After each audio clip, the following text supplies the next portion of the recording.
porque começou Bendita a Hora, o melhor programa da tarde brasileira. O melhor programa, não adianta, você não vai encontrar um programa tão bom, tão bem feito, tão bonito, tão inteligente como esse. Não tô exagerando, não. Eu tô falando a verdade pra você, hoje ao vivo pra você, quinta-feira santa aqui ao vivo pra você. Você tem que saber, seu Adriano, que pra participar desse programa tem 2 critérios, você também tem que saber. Primeiro tem que ser inteligente, por isso vocês estão aqui. E depois tem que ser bonito. Por isso vocês estão aqui. Olha, isto mesmo. Gente feia fica só do outro lado. Vamos lá. Não, mentira. Só da Rede Vida. Vamos lá, gente. Eu quero apresentar para você e você pode participar com a gente. Não deixa de mandar sua pergunta, sua participação, a sua dúvida aí pra gente. Usa 2 canais para fazer isso. Pelo YouTube, você pode entrar em youtube.com/TV Rede Vida e lá no chat deixar o seu comentário. Ou então no youtube.com/TV/Bendita Hora e deixa lá seu comentário. E nos assista aí pela televisão, pelo YouTube, por onde você quiser. Quem está com a gente aqui? Adriano Gomes, cineasta. Muito obrigado, Adriano, de estar com a gente aqui. Obrigado mesmo, viu? Eu fico muito feliz aqui com a sua presença aqui. Muito obrigado, viu? Doutor Roberto Martins. Não, é o doutor Bactéria. Doutor Bactéria. Obrigado, doutor. Prazer, doutor Bach, né? Mas... Aqui é verdade, doutor Bach, doutor Bach. Prazer, obrigado, prazer muito com obrigado, vocês aqui. doutor. Eu agradeço. Tempo na agenda, está aqui com a gente. Muito obrigado. Doutora Maria José Rodrigues, nossa advogada, obrigado. Obrigada a vocês pela oportunidade. Gente, muito bom mesmo. E a doutora Daniela Carla Silva, fisioterapeuta, que está aqui com a gente hoje, vai nos ajudar a fazer muita coisa. Olha, obrigado, viu, doutor? Boa tarde a todos, muito obrigado pela oportunidade. Quero mandar um abraço para o Henrique, que se dignou a ficar aqui para tirar foto da gente, tá bom? Tá certo? Agora pode ir encontrar com a namorada. Agora tá bom? Tá bom? Aqui, ó, vamos começar o nosso programa de hoje, então. Vamos aqui para as primeiras notícias aqui. Vamos ver aqui. Como o uso capião pode tirar seu imóvel e o que fazer para evitar? Esse negócio de uso capião tem um medo danado estranho. Como é que funciona esse instituto do uso capião, doutora? Então, o uso capião é uma forma originária de adquirir propriedade, né? E ele tem vários tipos de uso capião, né? Ele tem alguns requisitos legais também para que possa ser preenchido. Então, não é qualquer imóvel, não é qualquer situação que a gente consegue, então, fazer o uso capião. Basicamente, aquele negócio. Eu morei tanto tempo num lugar, eu posso pegar isso como para mim? Depende da forma como você morou, por exemplo. Se alguém te permitiu morar, você não pode pedir uso capião. Se você era inquilino também, você também não. Lugar, não. Também não. Então, precisa preencher alguns requisitos. Não é qualquer situação que a gente pode pleitear a uso capião. Mas, por exemplo, e tem um tempo também. Quanto tempo? Tem um... Então, aí depende do tipo. Depende do tipo. Tem alguns e cada um tem um requisito. Então, nós temos o de menor tempo, que é o uso capião urbano, que é de 5 anos. 5 anos? E como que funciona para fazer isso? É que eu tenho que requisar. O que é que tem que ser? Para ser uso capião, você tem que morar no imóvel, ter a posse, tem que ter aparência de dono. Quem olhar de fora tem que achar que é o dono, né? Às vezes pode ter que você pagar o imposto, né? Pagar o IPTU do imóvel, também é um requisito para que. Mas você está morando num imóvel que você não alugou. Não alugou. Mas alguém permitiu você de morar. Então, não necessariamente. Então a pessoa tem que ter tomado posse daquilo. Então, não necessariamente também permitiu. Ele pode ser, por exemplo, uma evasão. Ele entra de forma clandestina. Entendi. Tá? Que ele não tem por quê. Em alguns casos eu preciso ter justo título e boa-fé. Mas tem casos que eu não preciso nem do justo título e do boa-fé, que é quando o indivíduo entra lá na propriedade e começa a morar e as pessoas, ninguém toma providência e ele vai ficando. Porque supõe que o dono, como não tomou providência, ele permitiu que ficasse para ele. Isso, então, porque a uso capião, ela é uma via de 2 mãos. Porque ao lado mesmo que eu posso adquirir propriedade, o outro que está na outra mão pode perder a propriedade. Porque ele não fiscaliza, ele não vai lá, não vê o que está acontecendo com o imóvel. E aí quem está morando lá vai ficando, e aí ele vai ficando com áreas de proprietário, porque ele vai cuidando, às vezes paga um imposto, vai fazendo benfeitoria. E ninguém fala nada. E ninguém fala nada. Então, e quem olha de fora para ele é dono, né? Então, ele tem aparência de dono. 5 anos é na cidade. 5 anos de uso capião urbano. Agora, no campo, seria quantos anos? Então, aí depende pode ter 10 e 15 anos. 10 e 15 anos. 10 e 15 anos. Você entrou lá na terra, ficou lá, plantou, o dono não falou nada, o dono deixou e tal. Mas mesmo que a pessoa pague imposto, por exemplo, que o dono paga o imposto, paga todos os negócios e tal, e, por exemplo, tem um terreninho, eu pago imposto todo ano, mas faz 10, 15 anos que eu não vou. Se alguém estiver lá, eu perdi? Pode perder. Pode perder, porque assim, se ele... Seu endereço, por favor.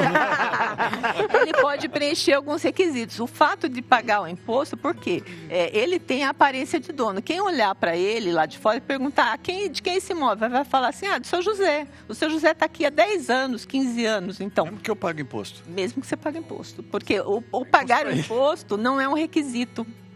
Ele pode ser preenchido, mas não é um requisito. Então, por isso que você tem... Paga imposto todos os anos e ele ganha. Mas é por isso que a gente tem que estar sempre olhando o imóvel, vigilando, né? Não deixar o imóvel, principalmente aqui nem terreno. Eu vou sair mais cedo hoje. Que fica sozinho, aquele monte de imóvel que sorteio, né? Que a gente já sabe. Então, sorteio pequenininho. O que o senhor já tem bastante, então o senhor tem que fiscalizar de perto. Tem, né? Às vezes tem um caseiro, é importante, né? Para que ninguém entre, não invada. Então, porque o pagamento do imposto por si só não é um requisito, né? Para eu não saber. Interessante. Né? Mais os desafios do cinema nacional. Quem vai falar para a gente? Nosso cineasta aqui. Então, a gente fala do desafio do cinema nacional, mas a gente tem visto boas notícias do cinema nacional ultimamente, né? Nos últimos anos ele tem crescido muito, né? A Ancine registra mais ou menos ano, hoje 150 títulos mais ou menos, né? 150 títulos por ano, mais ou menos por ano. Isso na grande indústria, né? Do independente de onde eu venho, o número é bem superior. Mais ainda. Superior a isso. Qual que é a diferença dessa, quando se fala independente da indústria e tal, qual que é essa diferença? A gente pode falar que a grande indústria é aquela que tem a captação de leis de incentivo, né? Feito por grandes produtoras. O independente são os pequenos produtores que fizeram cursos e estão produzindo correndo atrás, médios. Começa com os curtas mesmo, né?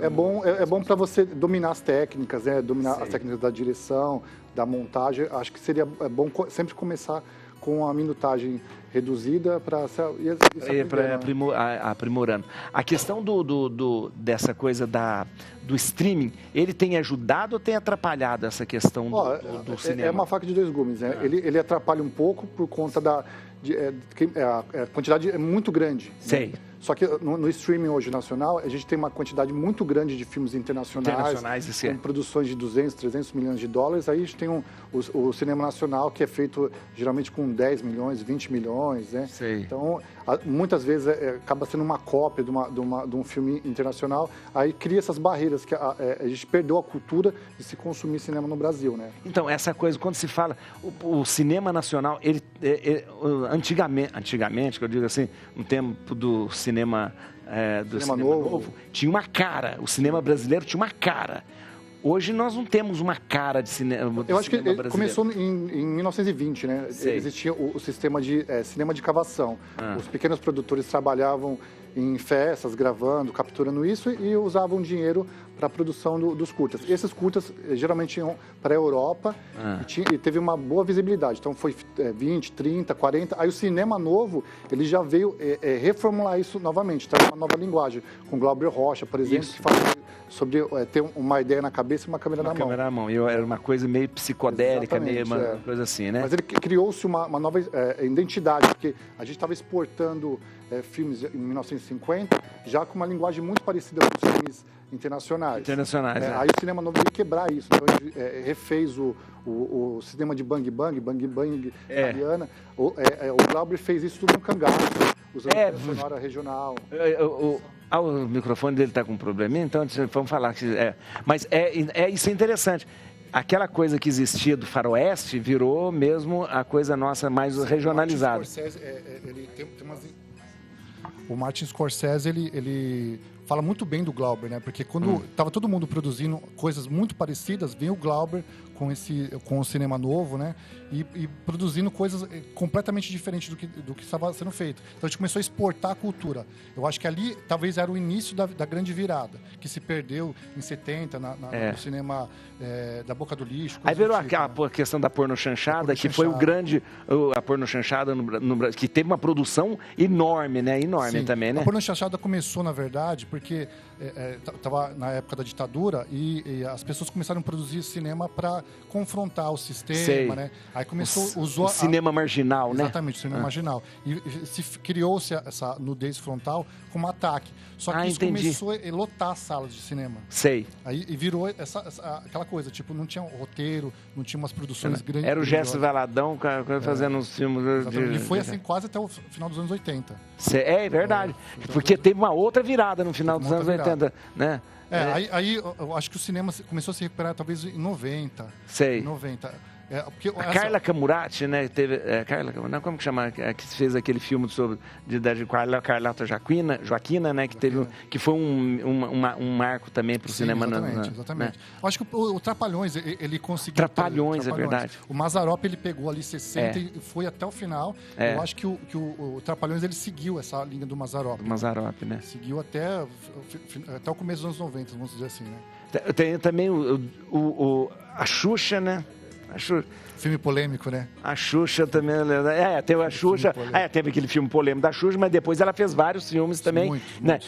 Agora, o Zé do Caixão também tinha, que foi uma expressão do cinema também. Que não era uma pornochanchada, mas era um filme meio. Era do cinema independente, Trash. Hoje a gente não usa mais o trash, a gente usa o cinema de borda, né? Olha, tá vendo? Isso é bom. Trash é lixo, né? Trash é lixo. Trash é lixo. Cinema de borda. É pesado. Interessante. O Mojica, ele conseguiu elevar a indústria nacional, porque não se produzia também o horror, né? O cinema de horror. E, seguindo a história, ele é o primeiro registro de filmes com zumbis, com mortos-vivos, foi dele. Olha, o Walking Dead achando que está fazendo história. Não tem nada. Olha que interessante. E o Mazzaropi é uma questão da técnica do cinema interessante, porque o Mazzaropi foi o primeiro aqui no Brasil a usar som direto. Exatamente. Som direto. Ele tinha tecnologia para fazer som direto. E as câmeras que o Mazzaropi usava era tudo Panaflex, tudo Panaflex que era usado em Hollywood. Ele começou a alugar de uma produtora grande os equipamentos, ele arrendou esse estúdio, depois ele comprou. Né? A Márcio Mazzaropi Produções, a MPA Márcio Mazzaropi Produções. Pra quem não sabe, eu fiz muito cinema também, sabe de quê? Super 8. Eu fiz antes de entrar no cinema. Meu irmão era apaixonado com cinema e a gente fez tem 6 filmes e sempre eu era o ator principal. Olha aí, quantas histórias do cinema, Adriano. Olha, você falou que o seu primeiro filme foi VHS? Então, meu primeiro, eu tinha 17 anos, eu fiz em VHS. Só que como a gente não tinha acesso à linha de montagem, a gente fazia no pause e rec. Pause e rec, vai aquela coisa assim. Plano contínuo, né? Esse pessoal que trabalha hoje de televisão não sabe o que é editar um filme antigo. Nossa Senhora, editar uma televisão. Hoje o sistema tudo não linear, imagina. Casos de febre do Oropush disparam no Brasil em 2025, que acende alerta das autoridades de saúde. O doutor Bactéria, que febre é essa? Oropush? Esse daqui veio de lá da região norte, né? Por isso que tem esse nome assim, índio, né? Mas ele é um mosquito. É um mosquito que está trazendo o vírus, é um vírus bem brasileiro esse daqui, né? Mas é uma como chikungunya, zika. É da mesmo grupo. O vetor é o mesmo também? Não, é um outro mosquito. Outro tipo de mosquito. Um mosquitinho bem menorzinho desse. Tá. Mas a transmissão é bem semelhante, né? Que é um desse tipo de mosquito, né? O que tem que se fazer quando a gente fala de mosquito aí, se acende um alerta grande, né? Que é um negócio que eu até gosto de falar, né? Sobre a vacina, né, gente? Puxa vida, né? Eu estou vendo uma entrevista dizendo que está esperado para esse ano uma quantidade enorme de dengue. Isso daqui, para quem é infectologista, é um tapa na cara. É verdade, porque tapa na cara. Tem vacina. Tem vacina. Como é que tem vacina para isso? Tem vacina para os 4 grupos de vírus. Da dengue? Dengue, vacinar dengue 1, dengue 2, dengue 3, dengue 4. No caso, tem que tomar as 4 vacinas ou não, uma vacina para os 4? É polivalente. E essa vacina, ela está no SUS? Ainda não está no SUS? Então, ela tá, vou te explicar. Ela está para um grupo, um grupo que vai de uma faixa etária de 11 até 14, 15, 16 anos, uma faixa etária, porque foi calculado que esse daqui é o grupo que seria mais propício de pegar isso daqui.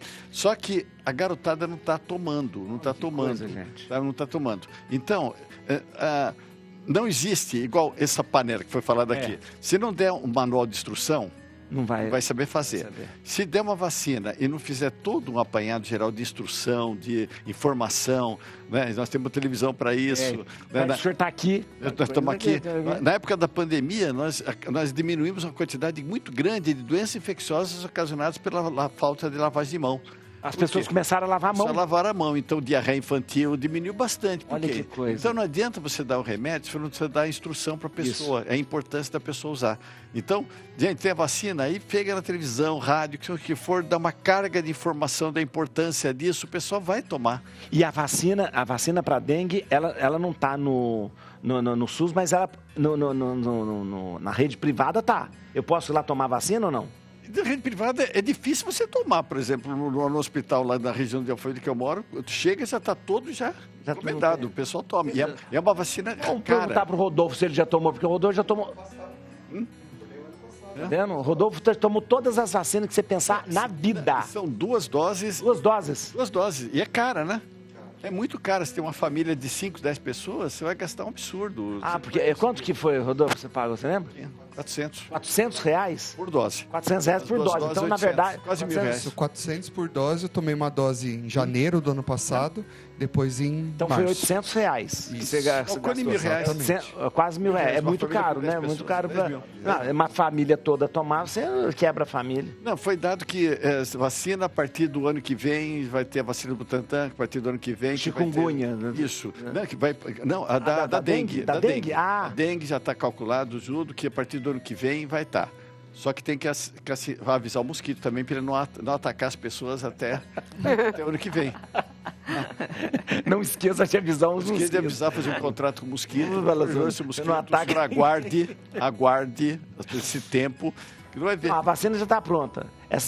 Não, a vacina está sendo licenciada, né, gente? Está sendo em testes. Mas essas licenças, vou falar, é muito demorado essas licenças aqui no Brasil. Olha só, mas a do Butantan vai sair agora. Já existe a da cadeia, que é japonesa. Então já existe a vacina. Existe, é. Vacina. Então por que ele já não usa a licença da outra lá para fazer? Aí tem que complicar. Burocracia. Vocês não estão tomando café? Eu não acredito. Nem você, Adriana, nem você. Eu vou tomar. Daqui a pouco eu tomo. Que ofensa. Estou muito ofendido. Cara, o doutor não está tomando. Tomei. Eu vou tomar, sim. Eu sempre falo, nossa hora do café tá ali, ela fica extremamente magoada com gente que não toma café. Eu vou tomar. Agora, nossa. Eu vou tomar. Vamos ver, né? Olha, estão tomando café agora porque pesou na consciência. Agora eu tomo. Você não, né? Você ainda não se converteu. Padre, eu se converteu. Ele ainda tem a pachorra de dizer, o Adriano falou assim, eu planto café. E não estava tomando café. Você planta café lá na... A gente plantava na laje da minha mãe, porque minha mãe é da roça. Quantos pés você tem? Lá deve ter uns 5, 6. Só que agora a gente está fazendo uma agrofloresta e a gente está estendendo a produção. Gente, olha aí, tá vendo? Daqui um dia está produzindo. Nós podemos dar o endereço depois? Muito bem, vamos lá aqui, ó. Importância das órteses na reabilitação neurológica. A doutora Daniela vai falar pra gente. Órtese é diferente de prótese. Sim. Eu tenho uma prótese. Então. Uma prótese de que eu tenho? O senhor tem uma artroplastia de quadril. Isso não Uma ATQ. Então, a diferença. A prótese, ela é permanente. Ela substitui né, algum segmento do corpo humano. Ele tem uma artroplastia. Eu descobri agora que ele me disse. Ele tem uma artroplastia de quadril. Então, a articulação de quadril dele chegou a um nível de degeneração tão importante que ele precisou substituir por um metal. Essa é uma prótese. Essa é uma prótese. Está lá, não vai ser retirada. Uma órtese é uma órtese para ajudar no posicionamento, para ajudar na funcionalidade. Para ajudar. E principalmente em reabilitação neurológica, o que acontece? Quando acontece um problema neurológico, acontece morte neuronal. Tipo assim, um derrame que a pessoa teve, um AVC, essa coisa assim? Um AVC, que é um derrame, é o nome popular. Um TCE, que é um traumatismo crânioencefálico, que é um trauma direto em crânio, que ocorre perda de massa cerebral ou uma contusão, né, muito séria, ou problemas ao nascer, as crianças com paralisia cerebral, que falta oxigênio no cérebro, ou então problemas de PCR, parada cardiorrespiratório, porque assim, para ser considerado PC, paralisia cerebral, tem que ser em crianças. Ah, tá. Tem que ser em crianças. No jovem, no adolescente, jovem adulto, já caracteriza PCR, parada cardiorrespiratório. O mecanismo é falta de oxigênio no cérebro com morte neuronal. Aí ele compromete a capacidade motora da pessoa. Aí vem as sequelas, dependendo do tamanho, do nível de lesão, do tamanho da área cerebral que ficou sem oxigenação. Tá. E assim, uma vez neurônio morto, não recupera mais. E o que a gente tem que fazer? Readaptar. Como que a gente readapta? Tem que, eu faço isso diariamente, você tem que ensinar de novo as funções motoras para aquele indivíduo com alteração neurológica e devolver a funcionalidade a ele. Como é que a gente devolve? Por exemplo, com órteses. Vai colocar no lugar Vai posicionar para ajudar na funcionalidade, para evitar maiores deformidades, porque para cada alteração neurológica existe um padrão neurológico motor. E existem os comprometimentos, se a pessoa vai ficar hemiplégico, tetraplégico, que tipo de comprometimento neurológico que essa pessoa vai ter. E aí a gente precisa adaptar com o uso de órtese. A órtese, ela tem que ser feita para a pessoa? Não dá para você comprar uma órtese no Mercado Livre, não dá não, né? Existe por exemplo, essas talas de posicionamento, como está essa de membro superior. Essa tem para compra. É uma coisa, mas você tem que fazer sob medida, né? Sob medida é o ideal. Eu trabalho num centro especializado de reabilitação. Que interessante. Pessoal do Camargo Novo, beijinho para vocês. Camargo Novo? Olha, Extremo Leste, eles pediram para eu mandar beijo. Minhas amigas da equipe Multi estão assistindo. Fala aí, vocês estão assistindo. Interessante. E a gente prescreve. Prescreve órtese de posicionamento ou os equipamentos auxiliares de marcha. E quem é que fabrica isso? Tem lugares específicos para fabricar? Tem as empresas específicas. Vamos supor, você prescreve uma órtese, aí você manda as especificações e eles constroem naquela... Do jeito que eu preciso. Do jeito que eu preciso, no tamanho que eu preciso, nos moldes... o que eu preciso, por exemplo, essas órteses, que tipo de velcro, se é rígida, se não é. Tudo tem que ser. Tudo tem que ser. Eu conheci uma pessoa, ela perdeu essa capacidade do pé ficar nessa posição assim. Aí ela estava andando, de repente o pé caía e ela tropeçava. Ela começou a usar uma órtese para manter o pé no posicionamento adequado para que ela possa voltar até a marcha adequada, porque além de tudo que a pessoa passou, nós da reabilitação, eu como fisioterapeuta, quando chega um paciente para mim, eu preciso pensar em tudo o que está acontecendo e em tudo que não pode acontecer. Então, uma queda em uma pessoa que já tem alteração, isso vai piorar demais o quadro e pode ser muito difícil reabilitar depois. Então, assim, é essencial eu pensar em prevenir quedas. E acontece, eu tenho um rapaz muito jovem, com politrauma e TCE, de acidente automobilístico, que ele tem comprometimento dos dois membros inferiores, porque os dois pés dele ficaram nessa posição caída que o senhor está falando. E ele tropeçou no dedão dele e caiu. Tropeça e pode quebrar outros membros. Não, e ele está em reabilitação. Então, o que eu precisei fazer? Prescrever órteses para ele, como essa de membro inferior que está aqui na foto. E hoje o material é muito fácil, porque hoje tem silicone, né? Tem velcro, tem muita coisa. Tem muita coisa, mas... Antigamente era só aquele ferro e couro. Lembra que no tempo que a gente ainda tinha poliomielite, né? Às vezes a pessoa usava aquelas órteses, né? São órteses. Ferro mesmo, às vezes machucava ferro né? Hoje em dia, com a tecnologia, os materiais são muito mais adaptáveis, assim, para... Vamos ver aqui, então... Pronto. Mudanças climáticas em cena. A importância das narrativas cinematográficas para a preservação ambiental. E aí, Adriano, a questão dessa...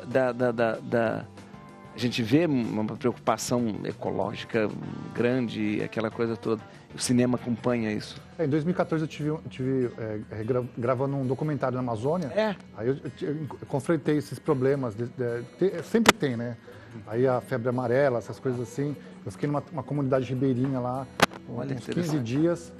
E registrando coisas que ninguém vai lá para registrar. É difícil. E quando vai, eles fazem uma coisa muito rasa, né? E a partir de então eu tenho usado o cinema como ferramenta para transformação, para a gente começar a falar. Porque mudança climática não é só aquela coisa do efeito estufa, essas coisas. Às vezes é a falta de saneamento básico, o descarte errado do lixo orgânico. É verdade. E é isso que você está falando, interessante, porque a gente tem, às vezes a gente tem coisas preconizadas como ecologia, como sustentabilidade. A palavra sustentabilidade é tão mal usada, né? Mas todo mundo usa. Mas a gente às vezes não vê, de repente, um gesto simples, né? Que a gente poderia mudar no dia a dia para ajudar, né? Lá no prédio a gente está com um projeto, no Bloco Verde, onde a gente faz, tem um corredor ecológico lá que a gente está recuperando. Ano passado eu fiz um documentário, inclusive, sobre isso. Pegou fogo essa área, né? A gente perdeu muitas árvores, muitos animais morreram. Então a gente está recuperando uma nascente de rio, está reflorestando. Inclusive eu queria até agradecer o pessoal do Mágicas da Terra, que eles estão nos auxiliando, o Cristiano deve estar assistindo a gente. Eles estão nos auxiliando com... Mas onde isso? Em São Paulo? Em Perus. Em Perus. Em Perus, interessante. Muita mata. Mata mesmo, nativa. Isso, aí o Mágicas da Terra foi lá, deu uma assistência. Mágicas da Terra, o que é? É um projeto agroecológico. Olha que interessante. Eles estão reflorestando para a gente lá, ensinando a gente sobre agricultura sintrópica. Seria até legal trazer eles aqui para falar. É interessante, é verdade. O microfone... Não. Agora, é interessante, mas é interessante. Ontem a gente teve aqui uma pousada, né? Como chama? Eu esqueci o nome. Mas é uma pousada totalmente ecológica. Biosustentável. Você faz a própria energia, faz a bioevoluir. Muito interessante. E essas preocupações eu acho que é interessante. O cinema, ele deve impactar dessa forma. Eu acho que deve impactar. Uma ferramenta de transformação. Então a gente já está atuando em algumas escolas públicas que a gente grava o trabalho, né, e distribui em escolas públicas. Isso é bom, olha que interessante. Então, lá, por exemplo, é uma coisa idiota, mas imagina, as pessoas estão... Não é idiota, não. Descartando, o lixo orgânico. Tá. O lixo orgânico é 70% composto de água. E essa água ela é contaminante das coisas que poderiam ir para reciclagem. Quando contamina, acaba indo para os aterros. É verdade. É só separar. Verdade. Lá a gente começou a fazer compostagem. Né? Olha que interessante. Coisa simples, né? Agora, você falou uma coisa interessante do cinema, né? Quando eu estudava, no colégio que eu estudava, o colégio Parecido, em Lavras, né? O padre Sérgio era o diretor do colégio, ele era um colégio. E ele sempre trazia pessoas que faziam filme, hein? Era para passar para a gente, né? Sobre alguma... sempre trazia de cabeça dele, né? Documentários, que era muito difícil fazer. Imagina, os filmes eram feitos em 16 milímetros, aquela coisa toda, 36. E a gente assistia filmes da Amazônia, e muita coisa que eu conheci, muita coisa que a gente, de repente, teve conhecimento, foi por causa do cinema. E cai naquilo da educação, né? A educação, Não precisa ser só entretenimento, né? Não, isso que é interessante. Mas só que eu acho, Adriano, hoje a gente tem tanto meios para chegar isso nas pessoas e a gente às vezes, tão pouco, né? Antigamente você precisava de um baita de um projetor, levar numa escola, juntar todo mundo, botar o projetor para passar. Hoje a gente faz com o smartphone. Você faz com o smartphone, olha que coisa. Né? Isso é interessante. Vamos ver aqui, ó. 1 a cada 5 contratos de venda de imóvel não acontece por problemas na documentação. Opa, doutora advogada. 1 a cada 5, isso é muita coisa. É bastante coisa. Por problema na documentação? Sim. E que tipos de problema, doutora? Tem vários tipos de problema, né? Quando nós vamos comprar um imóvel, o ideal é que a gente faça ali uma verificação. Então, uma das primeiras coisas que a gente tem que fazer, nós temos que pesquisar os vendedores. Então, nós vamos lá, tiramos certidões. Aí, às vezes, esses indivíduos que estão vendendo têm débitos, tem muitos débitos, né? E não é recomendável a gente comprar um imóvel de uma pessoa que tem muito débito, porque isso pode refletir lá na frente. Se o vendedor tem muita dívida... Pode ter problema lá na frente. Aí tem outro problema. Às vezes não só as dívidas, ele tem também execuções. Aí a execução, se ele vende durante a execução, ele dá fraude à execução. E aí o que acontece? A pessoa que compra um imóvel de alguém que está com uma execução, essa venda pode ser anulada, né? E aí eu vou perder, né, esse imóvel que eu comprei, porque o juiz vai lá, dá uma sentença e vai anular essa venda que foi feita. Então, a gente, para comprar um imóvel, é preciso fazer uma série de verificações. Mas a gente também tem outros fatores. Também o débito do próprio bem. Às vezes eu vou comprar um imóvel e vou lá, por exemplo, um apartamento. Aí ele está cheio de débito de condomínio, está devendo IPTU. Então, aí você fala, porque para você comprar isso, essas dívidas tinham que ser saldadas, não tinha? Sim, ou não? Isso. Aí tem que verificar, porque pode até haver um consenso. Eu posso fazer uma dedução daquilo. Aí eu pago as dívidas. Aí eu pago, mas deixa para eu pagar. É sempre o comprador pagando, não o vendedor. E o vendedor depois não paga nada. Vai dar problema. Eu vou te dar e ele não vai pagar. Já não pagou, imagina se ele vai pagar. Vai dar problema. Então, e tem assim, a gente tem também um outro problema sério que nós temos em São Paulo, é a questão de loteamento e condomínio que não são feitos de forma regular. Por exemplo, o indivíduo vai lá, uma construtora, ele começa um loteamento ou um condomínio, ele faz o procedimento administrativo junto à prefeitura que ele precisa fazer para poder instituir um loteamento ou um condomínio. Ele abre o processo. Ele abriu, mas não teve aprovação. Exatamente. Aí ele começa a construir. Ele vendeu, né, padre? Ele vendeu. E aí, o que acontece com esses condôminos, com esses loteadores que compraram? No final, ele não consegue outorgar a escritura. Então, fica ali um monte de pessoas sendo possuidor do bem que ele comprou, né? E muitas vezes aquela pessoa que fez um sacrifício, era o seu primeiro imóvel, então com muita dificuldade, e ele não consegue regularizar. Mas, doutora, vou falar uma coisa. É impossível para a gente que está comprando fazer essa verificação lá. Tem que ter alguém que faça isso. Por exemplo, é o advogado? Sim, é o corretor? É quem que é? Pode ser o advogado, uma imobiliária, por exemplo, corretor. Fala, doutora, eu estou comprando esse apartamento e tal, veja essa pessoa. O advogado faz isso? Sim, fazemos sim. Nós fazemos todo esse levantamento. E, padre, nós temos um caso interessante, onde nós fizemos todo esse levantamento, né? Nós fizemos tudo e aparentemente estava tudo correto.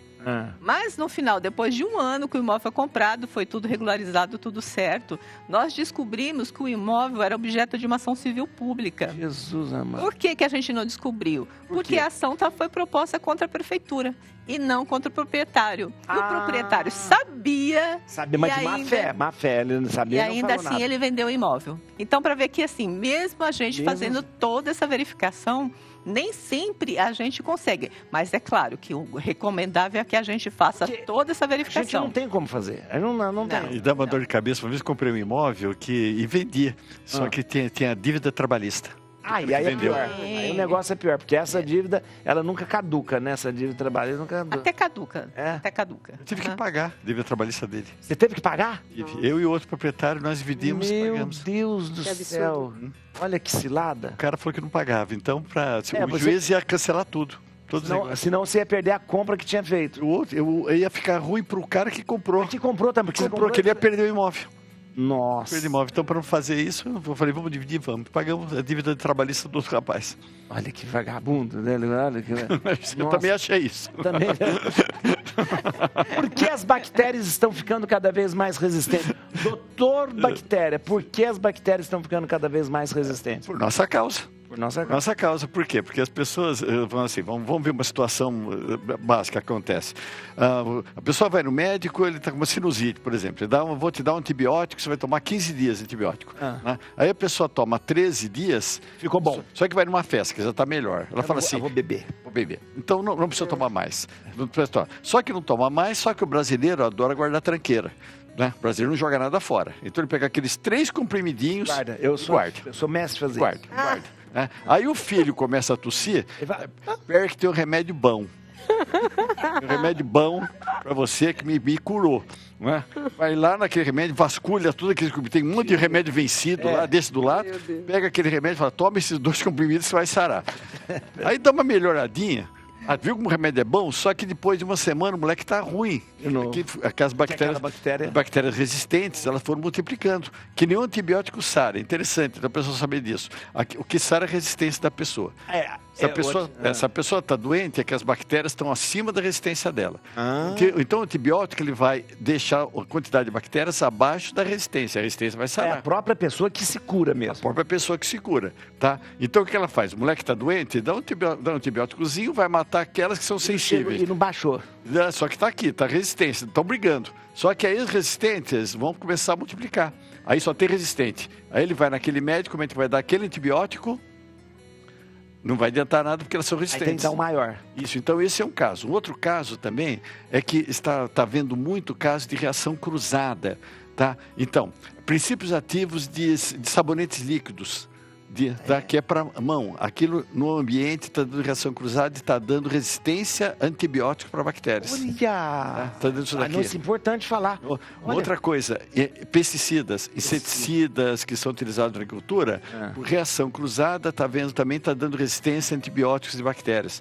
Tá? Então, e aí as bactérias vão ficando cada vez mais resistentes. Vão ficando por reação cruzada. Então não é só nós que vamos fazendo isso. E até na época da pandemia, né, eu já sabia que ia dar algum problema. Toda infectologia sabia, né? Mas eu nunca pensava que isso ia ser um vírus. A gente pensava que ia ser bactéria resistente a antibióticos.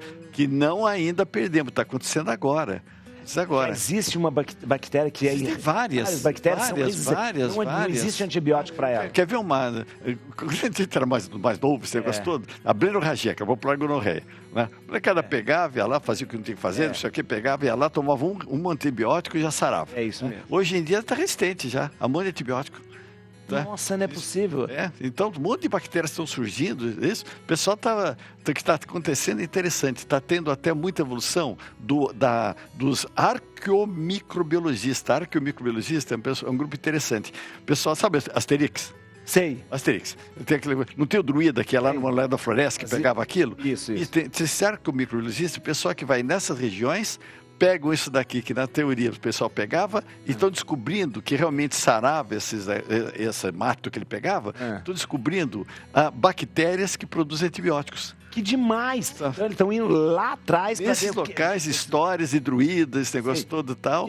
Porque funcionava, né? Você via na história e falava, funcionava. O que é então que funcionava? Existia alguma coisa aqui. Descobrindo actinomicetos, que é um grupo de micro-organismos que produzem antibióticos, que estão sendo guardados as 7 chaves. Ah, tá. 7 chaves que, se nada resistir, já tem essa daqui. Tem essa daqui. Então, está tendo muito caso desses arqueomicrobiologistas que estão fazendo. Agora, você tocou no assunto e a pergunta que não quer calar. Você não tem nada a ver com a bactéria, mas você está tomando o antibiótico. Aí você fala assim, eu quero beber. Se beber, pode beber com antibiótico ou não? Então, existem antibióticos que reagem com bebida alcoólica e formam outra substância. Que eu quero beber. Olha, padre. Que forma outra substância que pode ser tóxica. Isso daqui é um ponto. Mas tem outro ponto também, que toda bebida diminui. A tua resistência está aqui. Ah, tá. Quase está brigando aqui. A bebida alcoólica faz o quê? Diminui a resistência. Ah, tá. Então, isso daqui que podia estar te sarando, vai ter que tomar mais para tentar reduzir. Então fica uma briga. A gente fala assim, corta o efeito do antibiótico, grosso modo. Alguns até corta, mas a maioria que diminui a resistência. Então não beba quando estiver tomando antibiótico. Viu, Laura? Tá bom? Nada de vinho, padre. Não, é outra Laura, viu? É outra Laura. É a Laura que bebe, né? É a Laura que bebe. Não é essa. É a Laura que bebe. Doutor. Fisioterapia para idosos. Como a prática ajuda na reabilitação e autonomia. Doutora, a fisioterapia, ela não tem como a gente não receitar para uma pessoa mais idosa, né? Não tem. Não tem porque, assim, devido ao processo de envelhecimento humano, normal, natural, as nossas estruturas serão gastas a cada década de vida e a produção... Eu já gasto uma. De um lado já gastou. Gastou. E a produção dos componentes para dar a manutenção das estruturas articulares, musculoesqueléticas, a fábrica vai diminuindo, né? Vai diminuindo a produção. Então, assim, as alterações musculoesqueléticas vão aparecer juntamente com outras condições, comorbidades, acompanhadas na terceira idade. Então, a fisioterapia a gente usa tanto para reabilitação quanto para prevenção. E o que a gente pensa em autonomia? Quanto mais debilitado, com comorbidade, e quanto maior a década de vida da pessoa, os familiares tendem a superproteger. Sim. Isso é um erro. É um erro, é verdade. Tem que deixar a pessoa fazer, comer, isso é verdade. O idoso funcional, independente da situação, claro que tem os seus graus, quanto mais funcional, maior autonomia, maior sensação de ser útil e menor a depressão. Só que o que a gente mais vê é ao inverso. Eu vou te levar, eu vou te segurar, essa coisa. Não, é o inverso, né? É lógico que tem muitos idosos com muitas alterações neurológicas que levam à demência, né? A gente tem que evitar tudo isso. A prática da fisioterapia vem para isso. E a fisioterapia sempre ela sempre supervisionada, né, com um profissional. Então, sim, isso é muito importante. Eu trabalho muito, sou especializada em reabilitação, trabalho com idoso, né? E assim, quanto maior o conhecimento do envelhecimento humano, das comorbidades, das demências, das alterações da terceira idade, que um fisioterapeuta tem, muito maior o seu olhar, o seu cuidado. Sei. Para com o seu paciente idoso, né? Então, assim, isso é bem importante, que as famílias procurem fisioterapeutas especializados no tratamento com o idoso e com conhecimento no envelhecimento humano. Rodolfo, nós não escolhemos. Quem vai escolher a música? Eu escolhi. A Laura que escolheu. Não a Laura que bebe. A Laura que não bebe. A Laura que não bebe. Vai escolher aquela. Acabou o programa? Acabou o programa, não acredito! Laura, que música vai ser? Vai ser Jesus Vai Te Guiar. Jesus vai te guiar? Amém. Quem será o melhor? Olha aí.